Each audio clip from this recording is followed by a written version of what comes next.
And now it is time for Creepy Stories with Lettuce McGrims, the part of the show where Lettuce McGrims reads a true creepy story or a creepypasta. This episode is the first in the series of readings called I'm a Search and Rescue Officer for the U.S. Forest Service. I have some stories to tell. But first, a message from headquarters.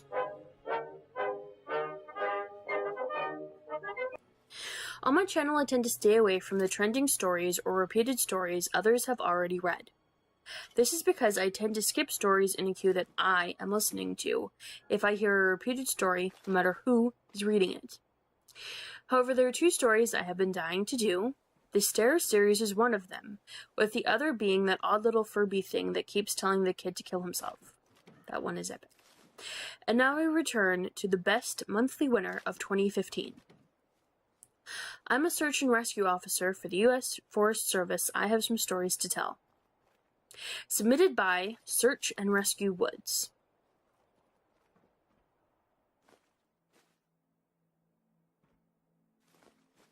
I wasn't sure where else to post these stories, so I figured I'd share them here. I've been an SAR officer for a few years now, and along the way I've seen some things that I think you guys will be interested in. I have a pretty good track record for finding missing people. Most of the time, they just wander off the path or slip down a small cliff or they can't find their way back. The majority of them have heard the old, stay where you are thing, and they don't wander far. But I've had two cases where that didn't happen. Both bother me a lot, and I use them as motivation to search even harder on the missing persons cases I get called on. The first was a little boy who was out berry picking with his parents. He and his sister were together, and both of them went missing around the same time. Their parents lost sight of them for a few seconds, and in that time, the kids apparently wandered off. When their parents couldn't find them, they called us, and we came out to search the area. We found the daughter pretty quickly, and we asked her where her brother was. She told us that he'd been taken away by the bear man. She said he gave her berries and told her to stay quiet, that he wanted to play with her brother for a while. The last she saw of her brother, he was riding on the shoulders of the bear man and seemed calm. Of course, our first thought was abduction, but we never found a trace of another human being in that area. The little girl was also insistent that he wasn't a normal man, but that he was tall and covered in hair, like a bear, and had a weird face. We searched that area for weeks. It was one of the longest calls I've ever been on, but we never found a single trace of that kid. The other was a young woman who was hiking with her mom and grandpa. According to the mother, her daughter had climbed up a tree to get a better view of the forest, and she never came back down. They waited at the base of the tree for hours, calling her name before they called for help. Again, we searched everywhere, and we never found a trace of her. I have no idea where she could possibly have gone, because neither her mother or grandpa saw her come down. A few times I've been out on my own searching with a canine, and they've tried to lead me straight up cliffs. Not hills, not even rock faces, straight, sheer cliffs with no possible handholds. It's always baffling, and in those cases we usually find the person on the other side of the cliff or miles away from where the canine has led us. I'm sure there's an explanation, but it's sort of strange. One particular sad case involved the recovery of a body. A 9-year-old girl fell down an embankment and got impaled on a dead tree at the base.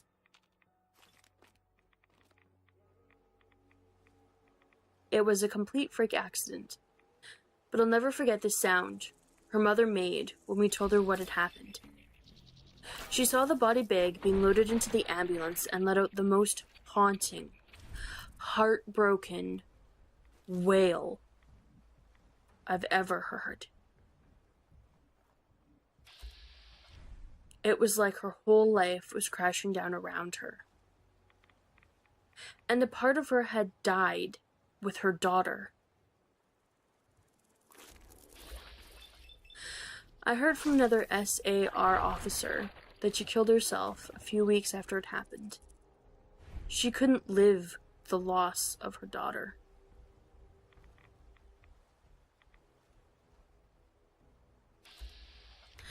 I was teamed up with another SAR officer because we'd received reports of bears in the area. We were looking for a guy who hadn't come home from a climbing trip when he was supposed to, and we ended up having to do some serious climbing to get to where we figured he'd be. We found him trapped in a small cavernous with a broken leg. It was not pleasant. He'd been there for almost 2 days, and his leg was very obviously infected. We were able to get him into a chopper, and I heard from one of the EMTs that the guy was absolutely inconsolable. He kept talking about how he'd been doing fine, and when he got to the top, a man had been there. He said the guy had no climbing equipment. He was wearing a parka and ski pants. He walked up to the guy, and when the guy turned around, he said he had no face. It was just blank. He freaked out and ended up trying to get off the mountain too fast, which is why he'd fallen. He said he could hear the guy all night, climbing down the mountain and letting out these horrible, muffled screams. That story bothered the hell out of me. I'm glad I wasn't there to hear it.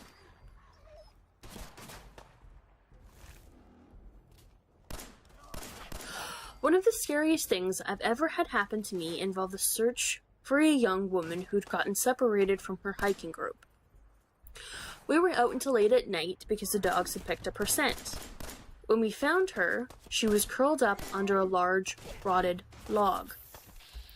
She was missing her shoes and pack, and she was clearly in shock. She didn't have any injuries, and we were able to get her to walk with us back to base ops. Along the way, she kept looking behind us and asking us why that big man with black eyes was following us. We couldn't see anyone, so we just wrote it off as some weird symptom of shock. But the closer we got to base, the more agitated this woman got. She kept asking me to tell him to stop making faces at her. At one point she stopped and turned around and started yelling into the forest that she wanted him to leave her alone, she wasn't going to go with him, she said, and she wouldn't give us to him. We finally got her to keep moving, but we started hearing these weird noises coming from all around us. It was almost like coughing, but more rhythmic and deeper. It was almost insect-like. I don't really know how else to explain it. When we were within sight of the ops, the woman turns to me, and her eyes are about as wide as I can imagine a human could open them. She touches my shoulder and says, "He says to tell you to speed up. He doesn't like looking at the scar on your neck." I have a very small scar on the base of my neck, but it's mostly hidden under my collar, and I have no idea how this woman saw it. Right after she says it, I hear that weird coughing right in my ear, and I just about jumped out of my skin. I hustled her to ops, trying not to show how freaked out I was, but I have to say, I was really happy when we left the area that night. This is the last one I'll tell, and it's probably the weirdest story I have. Now, I don't know if this is true in every SAR unit, but in mine, it's sort of an unspoken, regular thing we run into. You can try asking about it with other SAR officers, but even if they know what you're talking about, they probably won't say anything about it. We've been told not to talk about it by our superiors, and at this point, we've all gotten so used to it that it doesn't even seem weird anymore. In just about every case where we're really far into the wilderness, I'm talking 30 or 40 miles, at some point, we'll find a staircase in the middle of the woods. It's almost like if you took the stairs in your house, cut them, and put them in the forest. I asked about it the first time I saw some, and the officer just told me not to worry about it, that it was normal. Everyone I asked said the same thing. I wanted to go check them out, but I was told very emphatically that I should never go near any of them.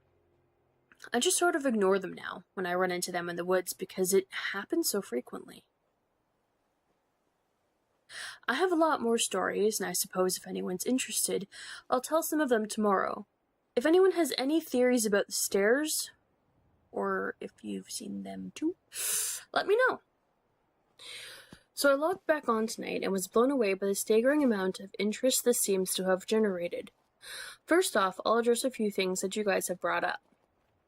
There's been an overwhelming amount of people mentioning the similarity between some of my stories and those of David Paulides. I assure you I'm not trying to rip him off in any way. I've got nothing but respect for that guy.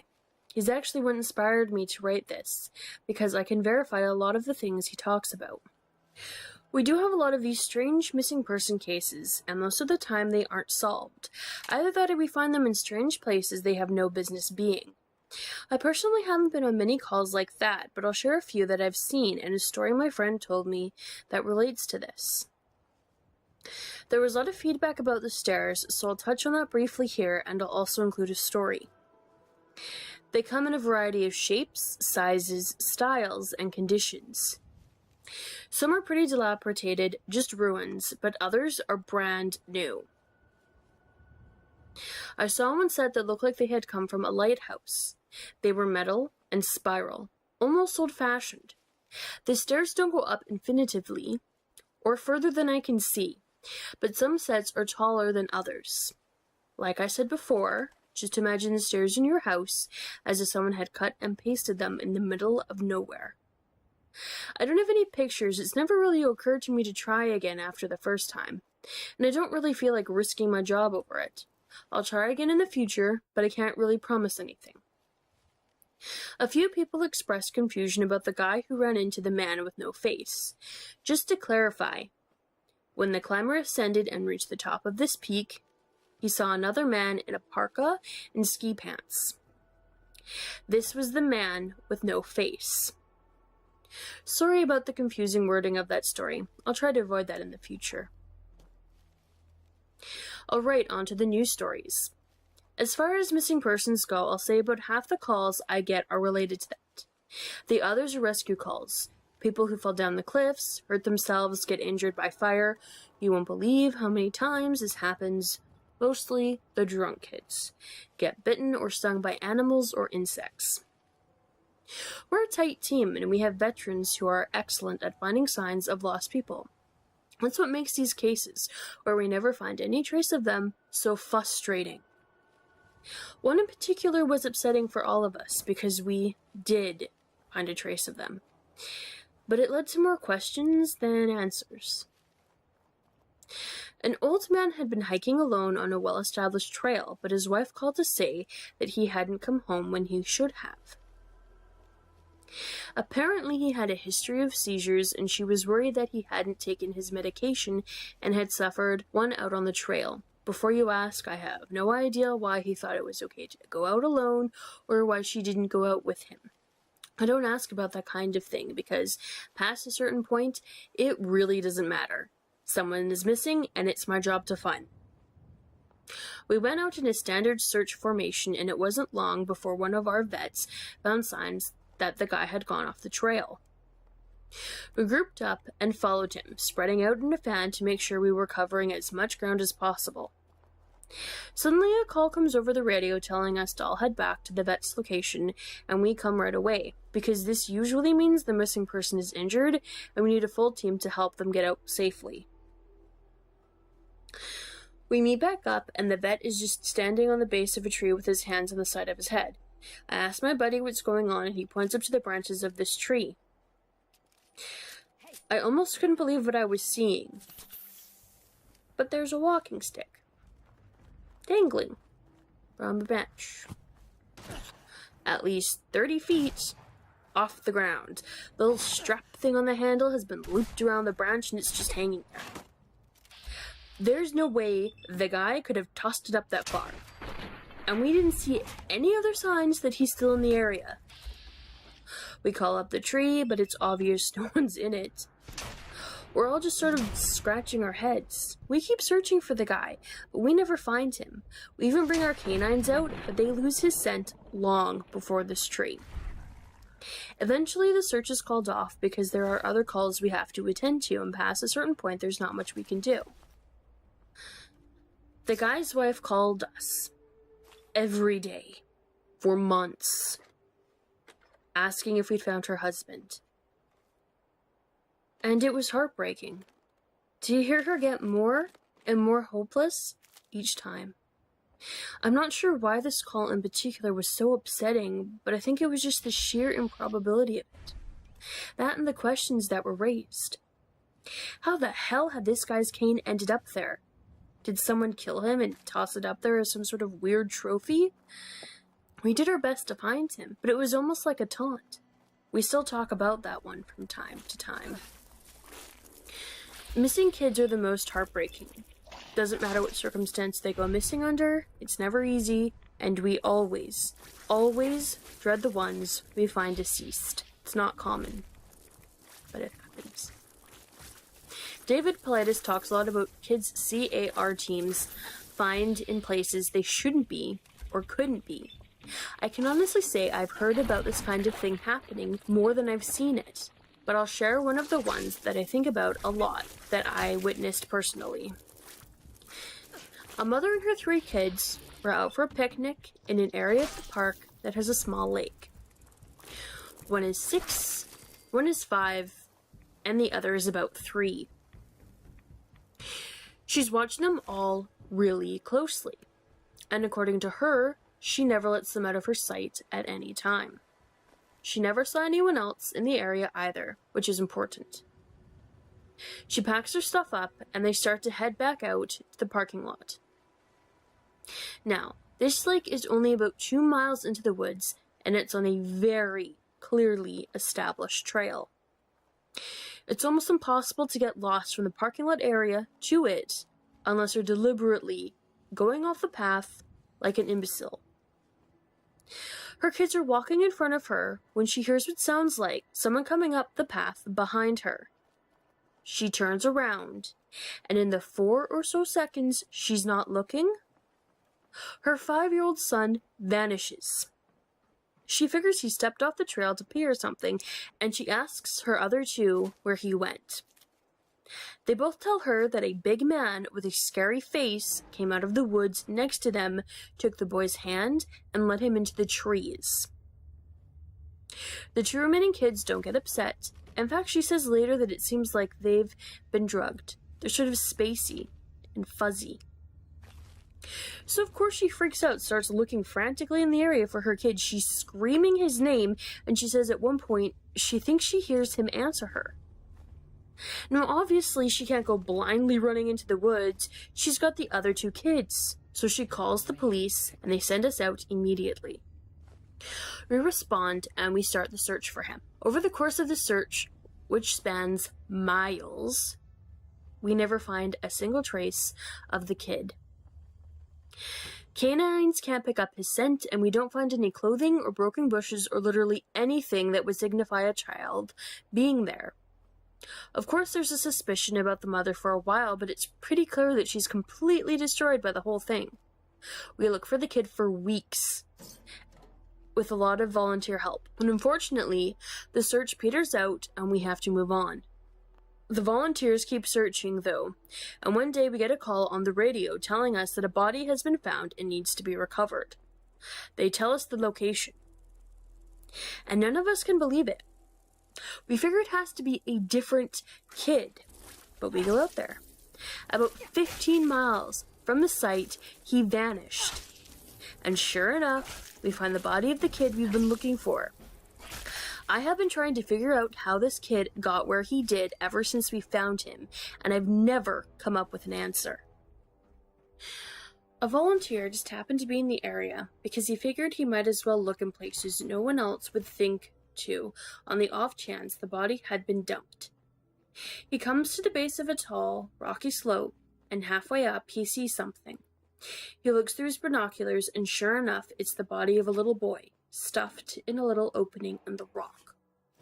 He recognizes the color of the kid's shirt, so he knows right away that it's the missing boy. That's when he calls it in, and we're dispatched. It took us almost an hour to get his body down, and none of us could believe what we were seeing. Not only was this kid 15 miles from where he'd started, there was no possible way he could have gotten up there on his own. This slope is treacherous, and it's hard even for us with our climbing gear. A 5-year-old boy had no way of getting up there. Of that, I'm certain. Not only that, but the kid doesn't have a scratch on him. His shoes are gone. But his feet aren't damaged or dirty, so it wasn't as if an animal dragged him up there.